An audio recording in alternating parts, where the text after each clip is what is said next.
sure. Better be Gryffindor! Welcome to MsMojo, and today we're counting down our picks for the top 10 Harry Potter fan theories we want to be true. Godric Gryffindor. It would take a true Gryffindor to pull that out of the hat.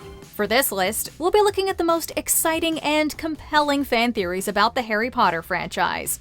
If there's a fan theory whose absence has you theorizing, share your hypothesis in the comments. Number 10. Hagrid got Aragog from Newt. Rubeus Hagrid is an ardent lover of magical creatures.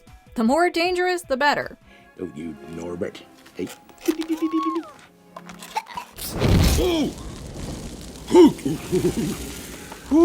Well, you have to be trained up a bit, of course. This fascination began at a very young age, when the large lad was given an acromantula egg which hatched into the giant spider Aragog.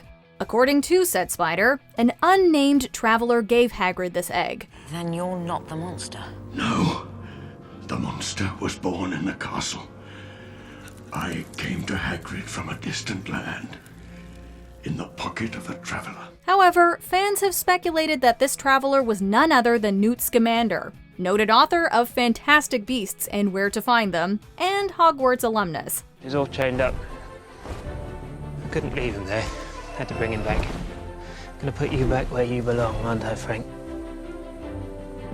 To the wilds of Arizona. Not only would this be a cool connection between the different eras of the Wizarding World story so far, but also between two of the greatest proponents of magical beasts. Alchemy's a cranoptic seeking.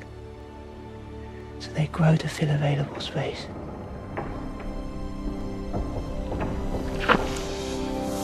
Mummy's here.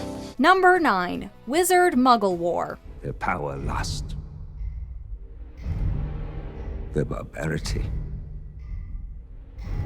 How long will it take before they turn their weapons on us? This isn't so much something we want to be true as something we think would add an interesting dimension to the narrative. There's plenty of resentment from both the magical and non-magical communities for one another to go around, from wizard supremacists to witch burnings. But some fans theorize that open warfare between wizard kind and muggles may have occurred at some point in the past. To annihilate non-wizards. Not all of them, not all. We're not merciless. The beast of burden will always be necessary.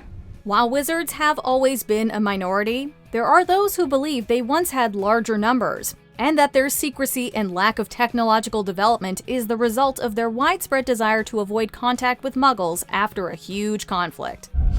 War.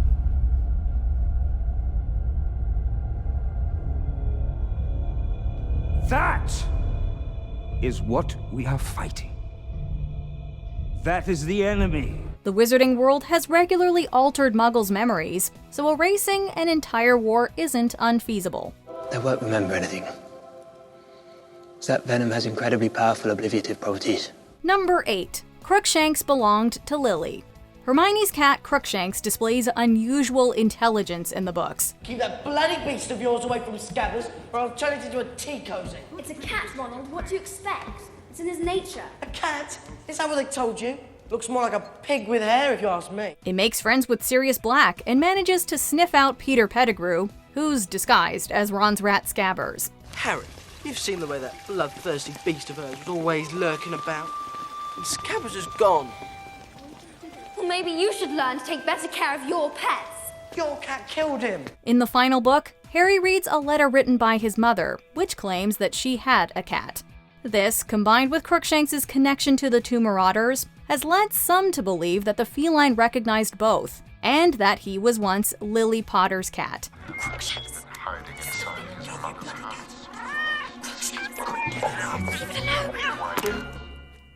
Mine, I hate your cat. Bad Crookshanks. While it's likely that Crookshanks' sleuthing skills are due to being a part magical cat, it would be a fun connection for Harry to have with his mother, besides his famous green eyes. You look very like your father. Except for the eyes, of course. You have your... My mother's eyes, yeah. Lily. Lovely Lily. She was exceedingly bright, your mother. Number 7. Neville wasn't bad at magic, he was using the wrong wand.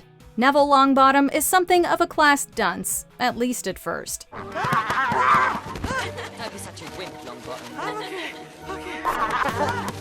He's not particularly good in school, except for herbology. But Neville does become a better wizard and a more confident one as the series goes on. But you will. Because you're wrong.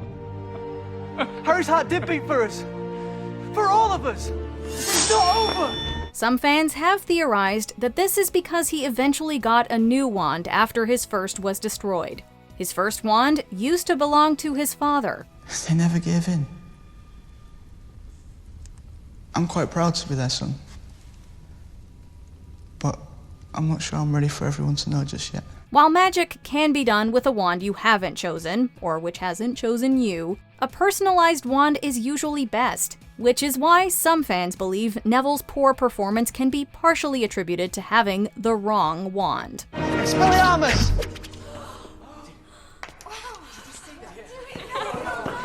Fantastic, Neville. Well done. Number 6. The Sorting Hat can see the future. When I call your name, you will come forth.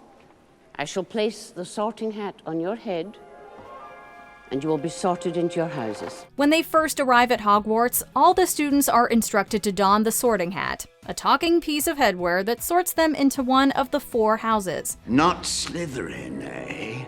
Are you sure? You could be great, you know. It's all here in your head. Conventional wisdom is that they're placed in the houses of the traits they most exhibit or value. However, given how many issues there are with a hat's opinion determining your future at age 11 based on a few seconds on your head, some fans have another theory. You were particularly difficult to place. But I stand by what I said last year. You would have done well in Slytherin. What if the Sorting Hat sorts students into houses not based on what their traits are when they're sorted, but on who they are in the future? Draco Malfoy.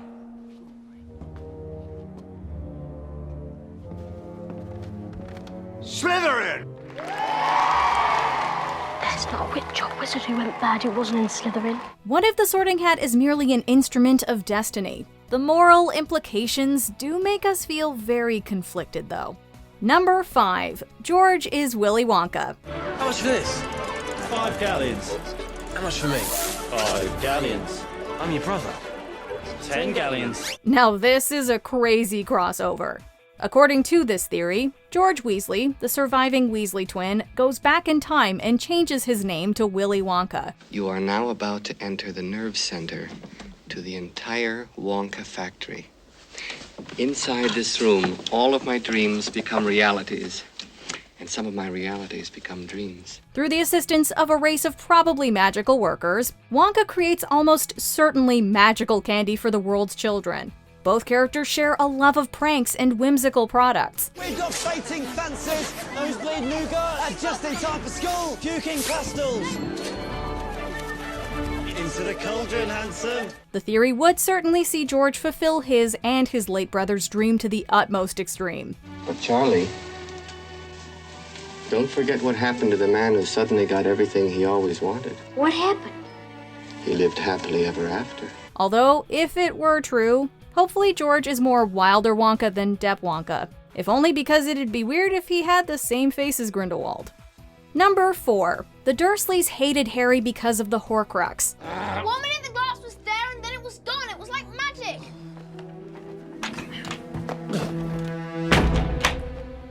There's no such thing as magic. The Dursley family are positively terrible to Harry growing up. While not physically abusive, they're certainly neglectful and they heavily favor their son Dudley over him. I want everything to be perfect for my Dudley's special day. Hurry up! Bring my coffee, boy! Their hatred of magic is definitely a major reason for their treatment of him. However, some fans think it may have something to do with the fragment of Voldemort's soul living in Harry. There's a reason he could look into Lord Voldemort's mind. A part of Voldemort lives inside him. Short contact with one Horcrux made someone as steadfast as Ron Weasley turn nasty and run out on his friends. You think I don't know how this feels? Oh, you don't know how it feels! Your parents are dead! You have no family! Stop! Stop! Let go! Go then! Years of being around Harry, the theory goes, helped turn the Dursleys into the nasty people they are. Still, it all falls apart when you realize how much time Harry has spent around his friends. If it were the Horcrux, he wouldn't have any friends at Hogwarts. Number 3. Harry is immortal. Life and death are major motifs in the Harry Potter franchise, particularly around Harry and Voldemort. The boy who lived.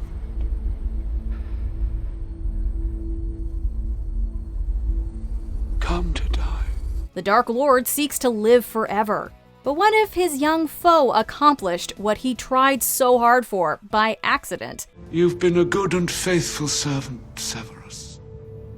But only I can live forever. The prophecy about these two states that neither can live while the other survives. It means one of us is going to have to kill the other in the end.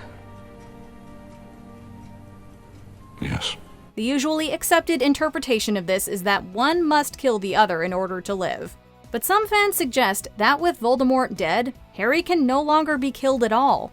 The boy who lived, indeed. Something about you stumped him that night.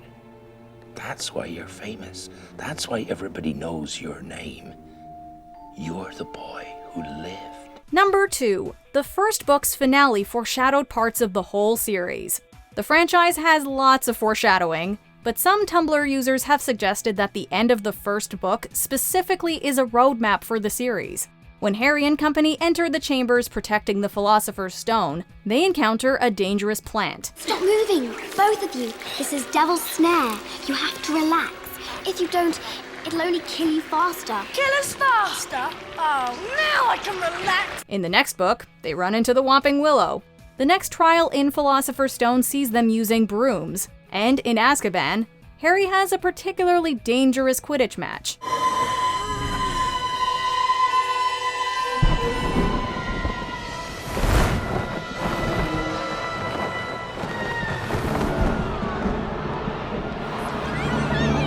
The chess pieces look like gravestones, just like when Harry duels Voldemort in Book 4. A troll is in the next chamber, and in Book 5, they meet Hagrid's giant half-brother. Because he's my brother. Blimey. Well, half-brother, really. He's completely harmless, just like I said. Little high-spirited is all. The penultimate chamber has a potions challenge from Snape, and the penultimate book features Snape's connection to a potions book.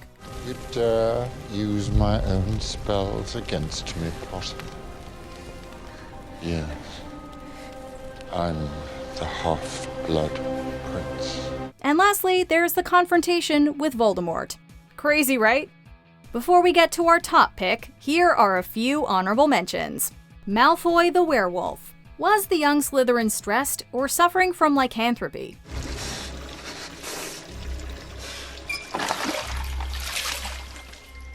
Avada Kedavra, abracadabra. Muggles may have remembered this heinous spell with some different sounds. Severus.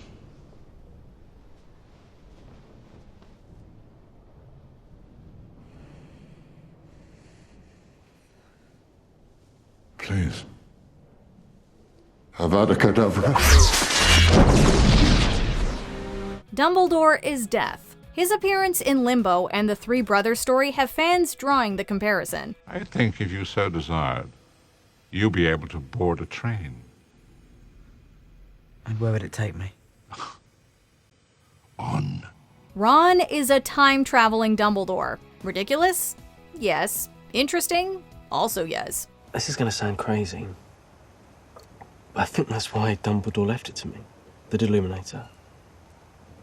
I think he knew that somehow I'd need it to find my way back. Before we continue, be sure to subscribe to our channel and ring the bell to get notified about our latest videos. You have the option to be notified for occasional videos or all of them. If you're on your phone, make sure you go into your settings and switch on notifications. Number 1. Why none of us got our Hogwarts letters.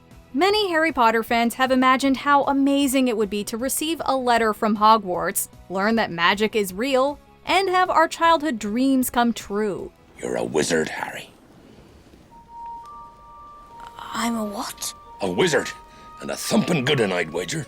once you trade up a little. One theory posits that there's a very good reason why children of this generation never got our letters. Voldemort. It is Miss Burbage's belief that Muggles are not so different from us. She would, given her way, have us mate with them. The theory goes that when you-know-who took power, he destroyed the records of all potential young British Muggle-born witches and wizards at the Ministry of Magic. The Ministry has fallen. The Minister of Magic is dead. They are coming. So anyone born before 1997 or 98 wouldn't have gotten their letter, because the Ministry wouldn't have known to send it. It chose me. You're lying. Wands only choose witches, and you are not a witch. Sadly, those of us born in other countries will have to formulate our own theories. Do you agree with our picks? Check out this other recent clip from MsMojo. And be sure to subscribe and ring the bell to be notified about our latest videos.